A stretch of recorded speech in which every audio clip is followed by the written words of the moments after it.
నమస్తే, welcome to I dreams. నేను మీ Madhuri. Valentine's day వస్తుంది. దీనికోసం మొత్తం యువత అంతా కూడాను చాలా చాలా ప్లాన్స్ చేసుకుంటూ ఉంటారు. అయితే వీళ్ళు ప్రపోజ్ చేయాలి, లేదు అంటే వాళ్ళొచ్చి ప్రపోజ్ చేయాలి. ఇలా డైలమాస్ జరుగుతూ ఉంటాయి. దీంట్లో అసలు లవ్ అంటే ఏంటి? అట్రాక్షన్ అంటే ఏంటి? అనేది కూడా తెలుసుకోరు. వాళ్ళతో కొంత ట్రావెల్ చేసిన తర్వాత ఇది అట్రాక్షనా? లవ్వా? అనే డైలమాలో పడతారు. సో, లవ్ అంటే ఏంటి? అసలు అట్రాక్షన్ అంటే ఏంటి? అలాగే ఇన్ఫాచ్యుయేషన్స్ అంటే ఏంటి? ఈరోజు తెలుసుకుందాం. మనతో పాటు సైకాలజిస్ట్ విజయ్ గారు మనతో పాటు ఉన్నారు. ఆయన అడిగి తెలుసుకుందాం. నమస్తే విజయ్ గారు. నమస్తే విజయ్ అండి. గారు, విజయ్ గారు నమస్తే అండి. ప్రస్తుతం వ్యాలంటైన్స్ డే వీక్ నడుస్తోంది.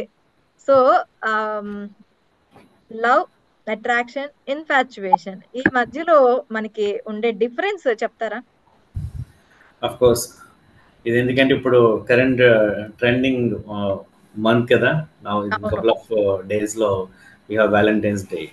ఉమ్, సో చాలా మందికి ఈ రోజులు ఎలా అయిపోయిందంటే సింపుల్ గా ఒక కోట్ తో స్టార్ట్ చేయాలంటే love at first site, divorce at first fight లాగా అయిపోయినాయి అనమాట. మాక్సిమం మ్యారేజెస్ కూడా అంటే హా, సో లవ్ గురించి చాలా మందికి ఏంటంటే ఇప్పుడు మనం లవ్ చేసే ముందు మన ఏజ్ గురించి చెప్పే ముందు ఏంటంటే there are important values to reach that love. Um, అంటే లవ్ అనేది యూనివర్సల్ కాన్సెప్ట్. అంటే ప్రతి ఎంటిటీలో అంటే ఒక హ్యూమన్ బీయింగ్ లో ఉన్న ప్రతి ఏజ్ లోనే ఉంటుంది, ప్రతి స్టేజ్ లోనే ఉంటుంది. అంటే పుట్టినప్పుడు ఉమ్, మదర్కి చైల్డ్ మీద ఉంటుంది, పిల్లలకి మదర్ మీద ఉంటుంది. అలాగే ఒక ఏజ్ వచ్చాక ఫ్రెండ్స్ తో ఉండొచ్చు, అలాగే పేరెంట్స్ తో, ఎవ్రీ లవ్ ఆఫ్టర్ మ్యారేజ్ తో హస్బెండ్ తో ఉండొచ్చు. ఎవ్రీ హ్యూమన్ టు హ్యూమన్ అనేది లవ్ అనేది ఉంటుంది. The form okay. Of love అనేది డిఫరెన్స్ ఉంటుంది. అది మనం ఫస్ట్ అర్థం చేసుకోవాలి. లవ్ కన్నా ముందు ఏంటంటే ప్రతి మనిషిలో కూడా లవ్ రీచ్ అవ్వాలంటే మనం దానికి ముందు 8 ఇంపార్టెంట్ గేట్ వాల్యూస్ ఉంటాయండి. అంటే ఫర్ ఎగ్జాంపుల్ ఉమ్, ఏంటంటే మన సప్త సముద్రాలు ఎదినట్టుగా ఏంటంటే లవ్ అనే దాన్ని రీచ్ అవ్వాలంటే 9 ఇంపార్టెంట్ వాల్యూస్ ఉంటాయి. అంటే ఎగ్జాంపుల్ ఏంటంటే జనరల్ గా these are called human values అంటమాట. Um, trust is the base value అనమాట, ఫండమెంటల్ వాల్యూ. అంటే లవ్ ఉమ్, కి రీచ్ అవ్వాలంటే ఫస్ట్ బేస్ వాల్యూ అంటే ట్రస్ట్. ఉమ్, తర్వాత respect, um, affection, care, um, um, reverence, glory, gratitude, then love. Love is the complete value. So ఈ అన్ని gates ని pass అయితేనే we can reach the love. That is the complete yeah, మూల్యం అనమాట. So ఉమ్, ఈ 9 ఈ రోజుల్లో ఎలా అయిపోతుందంటే బేస్ వాల్యూలోనే డిస్కనెక్ట్ అయిపోతుంది ట్రస్ట్. ఉమ్, అంటే లవ్ అంటే ఎలా ఉంటుందంటే ప్యూర్ గా చెప్పాలంటే అన్కండిషనల్ లవ్. అంటే ఒక వ్యక్తి ఏం చేసినా మనకి కోపం రాకూడదు. యాబ్సెన్స్ ఆఫ్ లవ్ అనేది మనకి కోపం కానీ, లేకపోతే యాంగర్ కానీ, అగ్రెసివ్ కానీ ఇవన్నీ వస్తాయి. మనలో ఎంతమంది ఉంటారో చెప్పండి, ఒక వ్యక్తి ఏం చేసినా కోపం రానటువంటి అన్కండిషనల్ పర్సన్స్ మన లైఫ్లో లిస్ట్ అవుట్ చేస్తే చాలా చాలా చాలా తక్కువ మేబీ అండి. హార్డ్లీ పేరెంట్స్లో కొంతమంది ఉంటుంది. అంటే మనం ఏం చేసినా ఎదుటి వ్యక్తి మీద కోపం రాకూడదు. అంటే చాలా మంది అంటే లవ్ ఉంటే అన్నీ ఉంటాయి. In my knowledge, in my perception, love ఉంటే లవ్ ఉండాలి. అంటే మనకు అనుకోండి మనం నచ్చిన పని చేయట్లేదు అంటే ఎలా ఉన్నా నచ్చాలి. అంటే ఉమ్, సింపుల్‌గా అంటే ఒక వ్యక్తి నచ్చారనుకోండి, వాళ్ళు ఏం చేసినా నచ్చుతుంది. ఒక వ్యక్తి నచ్చలేదనుకోండి, వాళ్ళు ఏం చేసినా నచ్చదు. సింపుల్ ఫార్ములా అనమాట. అంతే కదండీ! ఉమ్, ఒక వ్యక్తి నచ్చారంటే వాళ్ళు ఏం చేసినా వాళ్ళు తిట్టినా ప్రేమగా ఉంటది, కొట్టినా ప్రేమగా ఉంటది, మాట్లాడినా ప్రేమగా ఉంటది. నచ్చలేదనుకోండి, ముట్టుకుంటే చికాకు, మాట్లాడితే చికాకు, పలకరిస్తే చికాకు. Because there is no this things. So లవ్‌ని రీచ్ అవ్వాలంటే ఫస్ట్ అర్థం చేసుకోవాలి trust. Trust is the fundamental base value అనమాట. ఉమ్, ట్రస్ట్‌ని బేస్ చేసుకొని వస్తుంది. కానీ ఈ రోజుల్లో ఎలా అయిపోయిందంటే మీరన్నట్టుగా ఏ ఇన్‌ఫాక్చుయేషన్ గాని, అట్రాక్షన్ అంటాం కదా! అట్రాక్షన్ సింపుల్‌గా చెప్పాలంటే ఇప్పుడు మీరన్నారు ఎలా డిఫరెన్షియేట్ చేయాలి? ఉమ్. ఎలా డిఫరెన్షియేట్ చేస్తాము? మీరనుకున్న దాన్ని బట్టి చెప్పండి. మీ ఐడియా ప్రకారం లవ్‌ని డిఫరెన్షియేట్ చేయాలంటే? అంటే ప్రస్తుతం ఈ ఇన్ఫాక్చుయేషన్స్ ని, అట్రాక్షన్ ని లవ్ అనుకుంటున్నారు. ఇప్పుడు ప్రస్తుతం జనరేషన్ లో ప్యూర్ అవును. లవ్ అనేది ఎవరిది మధ్య ఉంటుంది అంటే, పుట్టిన బిడ్డ మీద తల్లికి తప్ప ఇంకెవరికి ఆ ప్యూర్ లవ్ అనేది ఉండదనేది నా ఒపీనియన్. ఓకే. ఓకే. ఆఫ్‌కోర్స్. అంటే మీరన్న పాయింట్‌లో మాక్సిమం అదే జరుగుతుందనుకోండి. నిజంగా నేననుకున్న 9 పాయింట్స్‌ని అర్థం చేసుకుంటే గనక అప్పుడు ప్రతి మనిషిలో అది కనిపిస్తుంది. దట్ ఈస్ యూనివర్సల్ అన్నమాట. సో అట్రాక్షన్ కి లవ్ కి చిన్న చిన్న అంటే బోత్ ఆర్ ఏంటంటే ఇంటర్ట్వైన్డ్ అనమాట, ఇంటర్ రిలేటెడ్ గా ఉంటాయి. అంటే ఎగ్జాక్ట్ గా మనం ఒక బౌండరీ గీసి బౌండరీ దాటితే లవ్, బౌండరీ యువతలు ఉంటే అట్రాక్షన్ అని చెప్పలేం. కానీ బేసికల్ గా అట్రాక్షన్ అనేది ఏంటంటే ఇనీషియల్ గా ఫిజికల్ అపియరెన్స్ కానీ పర్సనాలిటీ ట్రేట్స్ కానీ లేకపోతే సమ్ స్పెసిఫిక్ క్యారెక్టరిస్టిక్స్ బేస్ చేసుకుని మనం అంటే we'll enter into the mode అనమాట. అది కొంతకాలం ఉండొచ్చు, కపుల్ ఆఫ్ డేస్ తర్వాత కానీ కపుల్ ఆఫ్ మంత్స్ కానీ, అది ఎక్స్టర్నల్ ఫ్యాక్టర్ని బేస్ చేసుకుని కనెక్షన్ అనేది ఏర్పడుతుంది, బాండేజ్ అనేది. అది 1 month ఉండొచ్చు, 1 year అయినా ఉండొచ్చు. కానీ లవ్ అనేది అంటే it's connected to the emotional bondage అనమాట, డీపర్ ఎమోషనల్ బాండేజ్ అనమాట. అందులో ఏంటంటే లైక్ ఏంటి, ఒక కేర్ ఉంటుంది, ఒక ఎఫెక్షన్ ఉంటుంది, ఒక ఇంటిమసీ ఉంటుంది, ఒక ట్రస్ట్ ఉంటుంది. సో మనం ఏంటంటే మనం ఈ రోజుల్లో మన పిల్లల్ని చూస్తున్నాం కదా, మాది లవ్వే అని చెప్పేసి అనొచ్చు, మన అట్రాక్షన్ కూడా అనొచ్చు, అఫ్ కోర్స్ కాదనట్లేదు.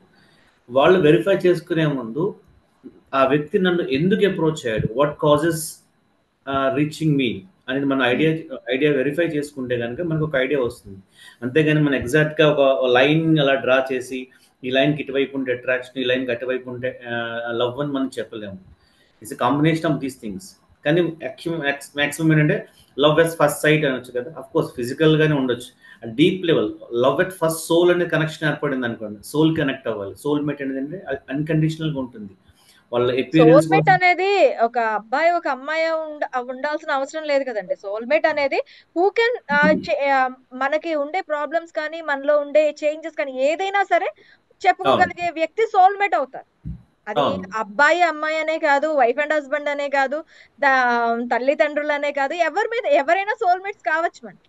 ఆ సోల్మేట్ బాండేజ్ అనేది పార్ట్నర్ తో కూడా ఏర్పడాలి. అంటే ఏదైనా చెప్పుకునేలా ఉండాలి, ఓపెన్ అన్నమాట, ఓపెన్ బాక్స్ లా ఉండాలి మనకి. అందులో మన సీక్రెట్స్ కానీ లాక్ సిస్టమ్స్ కానీ లేకపోతే మనం చూస్తున్నాం కదా ఈ రోజుల్లో, పర్సనల్ అంటే ఇట్స్ మై పర్సనల్ మొబైల్, నన్ను టచ్ చేయకూడదు.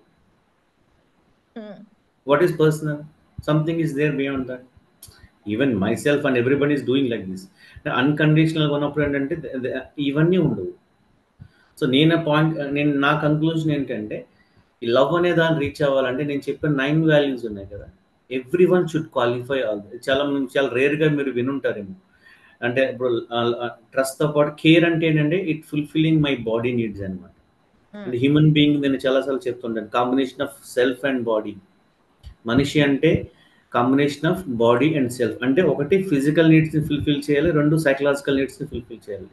Love related to psychological need, మన లోపల ఉన్న సోల్ కానీ జీవన్ కానీ సెల్ఫ్ కానీ వాట్ ఎవర్ ఇట్ ఈస్, దానికి సంబంధించి.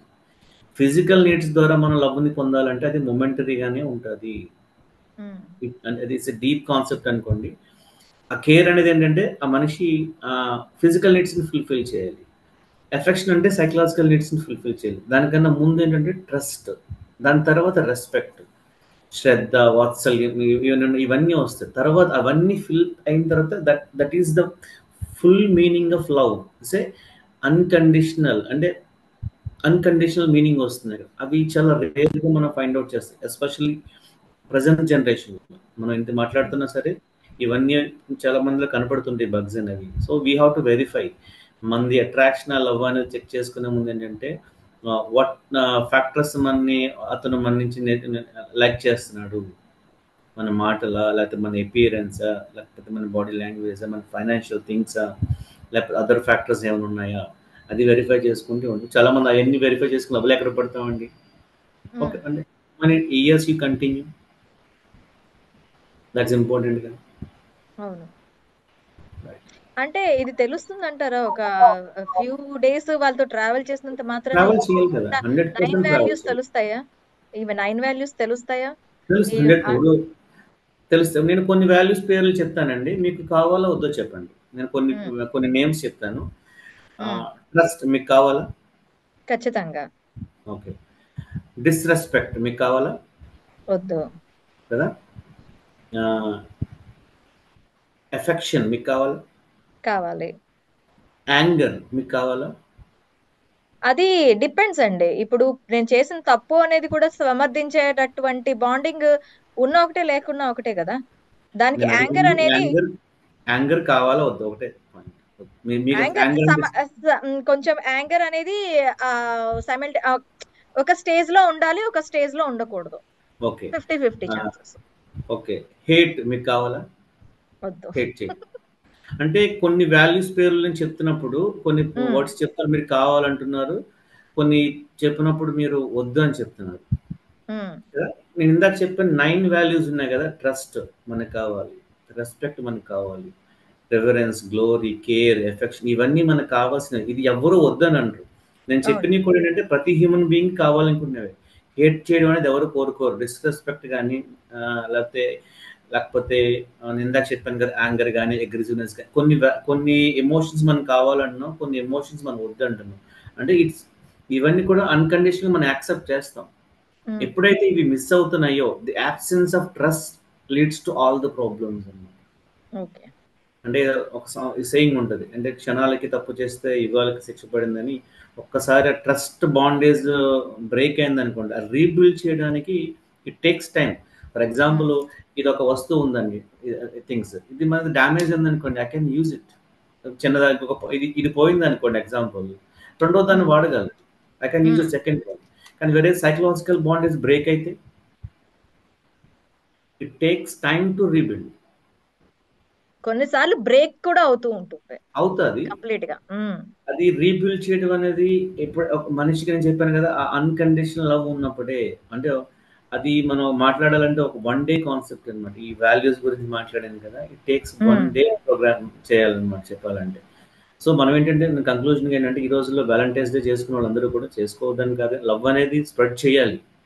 కానీ లవ్ అనేది ఏంటంటే ఒక 2 అపోజిట్ జెండర్ గాని, ఒక పర్టిక్యులర్ ఏజ్‌లో ఉండేదైతే కాదు. ప్రతి హ్మ్. ఏజ్‌లోని, ప్రతి స్టేజ్‌లోని ఉంటుంది. In different forms. హ్మ్. అది మనం రియలైజ్ అవ్వాలి. ఇప్పుడు మనం ఒక 14, 16, 20 ఇయర్స్ ఏజ్‌లో మాది లవ్ అనుకోవచ్చు. అమ్మ చూపించేది లవ్వే, నాన్న చూపించేది లవ్వే, బ్రదర్ చూపించేది లవ్వే. The form the way of formation or way of expression will be different. Hmm. తిడతారు. There is a love beyond that. ఇప్పుడు హ్మ్. చిన్నపిల్లాడు మనం నడుచుకుంటూ వెళ్తే చిన్నపిల్లాడు ఉన్నాడనుకోండి. తీసుకెళ్ళి చిన్న ప్లగ్‌లోనే ఎక్కడో చెయ్యి పెట్టకపోతున్నాడు. ఏం చేస్తాం మనం హ్మ్. వెళ్లి కొట్టి తీసుకొస్తాం కదా! బ్యాక్ తీసుకొస్తాం ఖచ్చితంగా. కొడుతున్నామంటే అక్కడ ప్రేమ లేనట్టు కాదు కదా! Hmm. We have more care. కొట్టామంటే "అరే బాబు చేయకూడదురా నాన్న" అని చెప్పేసి will beat them and then వెనక్కి తీసుకొస్తాం. అంటే అక్కడ కూడా ప్రేమే ఉంది.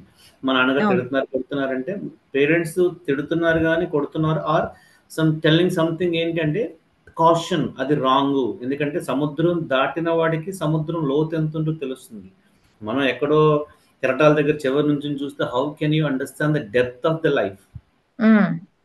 సో, అందుకని నా కంక్లూజన్ ఏంటంటే, లవ్ చేయడం అనేది తప్పా అనేది మీకు వదిలేస్తాను. నేను చెప్పిన వాల్యూస్ చెక్ చేసుకోండి.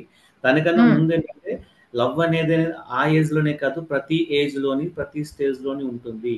From home hmm. To in different forms. అది మీరు అర్థం చేసుకుంటే గనక you are always happy in all the stages. Okay. Okay. Vijay గారు thank you. Thank you very much.